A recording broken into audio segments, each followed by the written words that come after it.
Assalamualaikum ағайын. Мынау тіл мәселесі, мемлекеттік тіл мәселесі жарыққа шыққалы бері, ашық хатымыз жарыққа шыққалы бері кімнің кім екені анықтала бастады. Биліктегі Ертісбаевтардан бастап мемлекеттік тілдің миллиардтарын жеп отырып, мемлекеттік тілге қарсы шығатындар аздай. Бізде оппозицияда Әбіләзовтан бастап, мынау осы жерде шу шығарып жүрген, кеше Взглядқа қарсы Шахановқа, қазақ тіліне қарсы шыққан Хасен Қожахметтен бастап бәрі қазақ тіліне қарсы болып жатыр.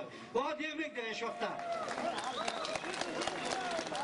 Мен сіздерден бір нәрсе сұраймын. Суға түспей жүзуді үйренуге бола ма? Болмайды. Конституциядан, ашық ата заңнан 7-ші баптың 2-ші тармағы осы тіл туралы бапты алып тастамай, мемлекеттік тілі даму деген сөз далбаса.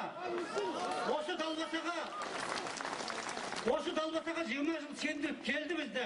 20 жыл шыдадық. Шыдамның да шегі бар. Бұдан бұлай біз шыдамаймыз.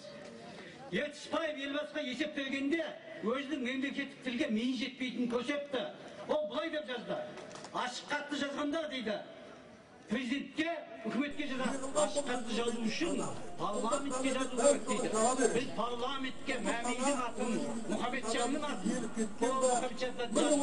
оны оқу өзінің миы жетпеген, елден естіген сөзін, яғни ол нан жеп атқан жалғыз жұмысы елбасы президенттің кеңесшісі деген жұмысты адал ақтамай отыр. Өңден естіп тұрған сөзін елбасыға жеткізеді.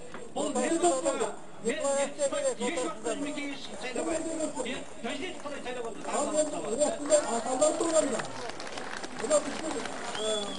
Ал енді осыған байланысты біз бүкіл қазақ халқы қолдайды деп отырмыз. Бірақ халыққа рахмет. Мен осында жиналып отқан халықтың әрқайсысы мемлекеттің миллиардтарын жесе де, мемлекеттік тілге қарсылық жасап отқан, мемлекеттің басында отқан шенеуніктердің жүзіне татиды деп ойлаймын. Осында кеше жаңағы шыққан серілер әнші, жас балалар жаңа ғасыр мектебінің, қазір шығатын жебе, бұлар нағыз сері, нағыз жебелер, бұлар Бибігүл емес, бұлар Қыдырәлі емес.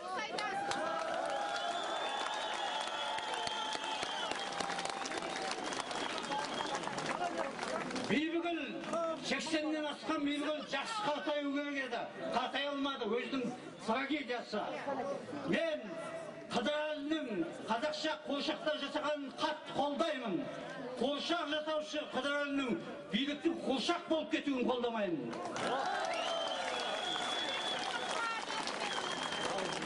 Ал енді біздің мемлекетімізде мемлекеттік тілді білмей, мемлекеттік министрі қалай болады?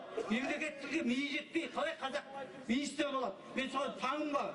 Әлемде жалғыз ел бар, мемлекеттік тілде сөйлемейтін. Әлемде жалғыз ел бар, мемлекет басшысы мемлекеттік тілде сөйлемейтін. Әлемде жалғыз ел бар, мемлекеттік тілін сұрап жиналыс өткізсе, осылай Калинин мен Лениннің ортасындағы саяси қоқыс алаңын беретін.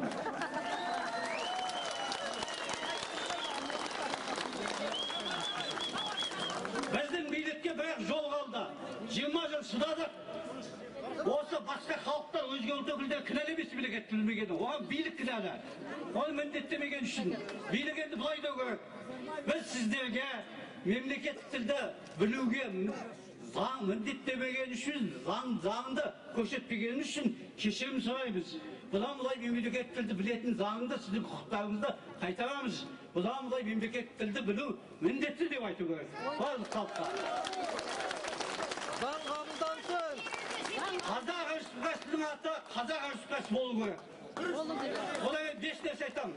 Біз мемлекеттік тіл үшін күресіп жүрміз ба? Мұхтар Шаханов ағамыз бастаған барлық халық.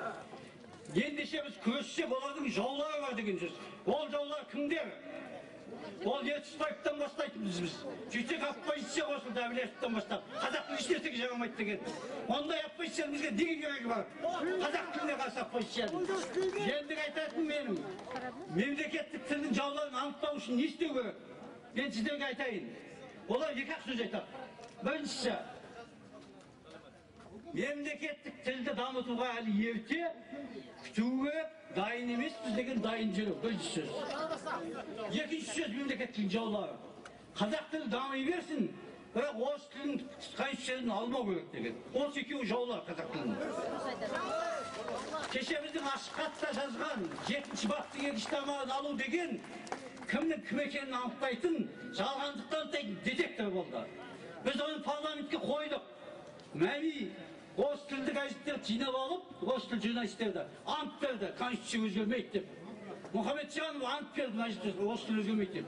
Олар кеше ғана бір адам үшін бірнеше минуттық конституция өзгертіп жіберген естіген жоқ. Ал енді кеше біз сұраған 106 депутат мәжіліс сенатқа сауал қойған жоқпыз.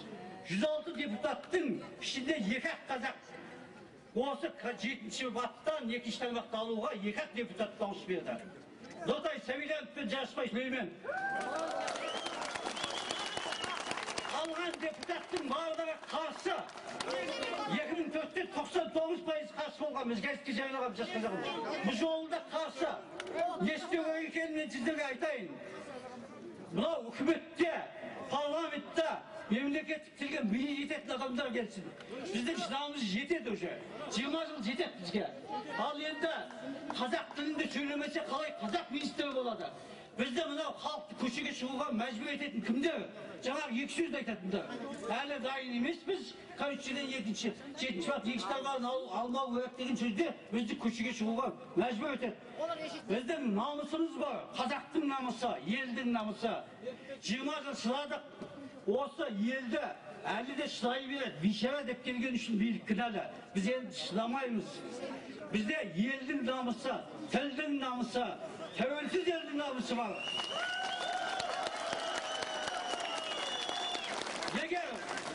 Егер билікте отырғандардың осындай намысы жоқ болса, кетсін орындарынан. Намысы бар қазақтар жетеді, барады орнына. 30 жылдар. Ал енді ең соңғы айтатыным, бүгін мынау ғарышқа ұшқан, тұңғыш қазақ ғарышқа ұшқан күні, биікке ұшқан күні, қазақ тілі биікке шыға берсін. Ал билік ең соңғы сөзім, Ақорда мемлекеттік тіл тағдырын шешпесе, біз алаңда шешеміз. Жақсы.